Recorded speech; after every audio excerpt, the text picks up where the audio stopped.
வாங்க gate. K. அப்புறம் யார் வரணும்? டே. கேட். Very good. இப்போ சேட். சேட்னா எந்த எழுத்து வரணும்? சி போயிட்டு யார் வரணும்?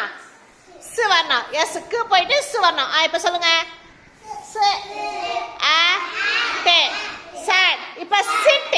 சிட்டுக்கு எது போகணும்? சிட். இ. இ சவுண்டுக்கு என்ன போகணும்? ஏ போயிட்டு யார் வரணும்? ஈ வந்துட்டாங்களா? சு இ டே சேட். அடுத்தது பிட். பிட்டு. இல்ல பிட்டு வாங்க. பு வாங்க. வா. அப்ப யார் போயிடணும்? Yes very good. ப இ டே பிட் போட்டோமா? இப்ப இன் பின். அப்ப யார் போயிடணும்? இன்னும் வரணும். டு போயிடணும். இன்னும் போங்க.